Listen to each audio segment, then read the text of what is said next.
Brad, back to you. Over to you. Oh, Sorry.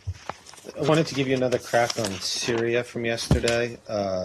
It seems that the Syrian army, backed by the Russians, has pushed into Palmyra now.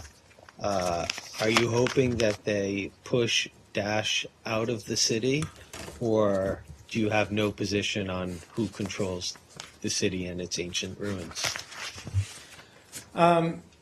Thank you for giving me another crack. A do-over, right? So a couple thoughts. First of all, as you well know, and I think didn't you travel to Palmyra at one point? Yeah. Palmyra, yes. I mean, it's a long-suffering place. And,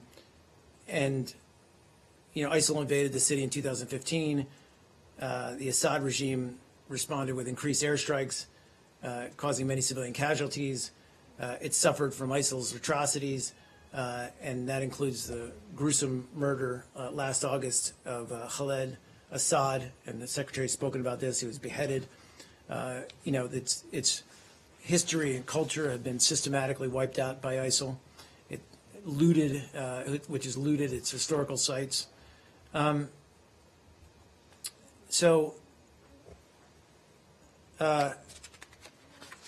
of that under consideration, we, of course, our priority, and I said this yesterday, is defeating and destroying Daesh. That remains our priority. And yet, we also recognize that replacing Daesh's barbaric rule with Assad's tyranny is not a great trade-off or a great solution. The Syrian people should not have to decide between ISIL and Assad. And that's, again, what I was trying to convey yesterday, which speaks to the fact that that's why we need to advance this UN-led negotiations. We need to establish a ceasefire. We need to end the civil war, get a transitional government into place, and then we can talk about cooperation against Daesh. It just seems a little strange because two of the things we've heard over the last many months was, one, that Assad wasn't fighting Daesh properly and that he was mainly fighting the moderate Syrian opposition. True. And that carried over to what the Russians were doing as well. And that's true. So now they seem to be doing some of that. Shouldn't that be lauded in your estimation? And then the second thing was that, well, you can answer the first thing while I remember the second. So I'm not going to laud it. And I'm not going to laud it because it's important to remember that one of the reasons Daesh is in Syria is because Assad's brutal crackdown on his own people created the kind of vacuum, if you will, that has allowed a group like ISIL or Daesh to flourish.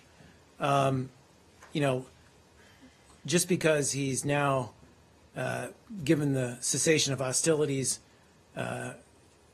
willing and or able to divert his forces to take on Daesh, doesn't exonerate him or his regime from the gross abuses that they've carried out against Syrian people. Again, it reflects, I think, the complex state of affairs that is Syria today.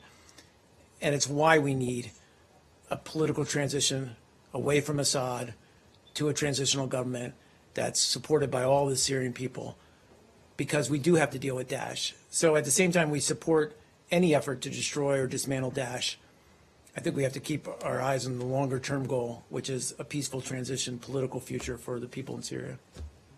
Can I follow up on Brad? Pam.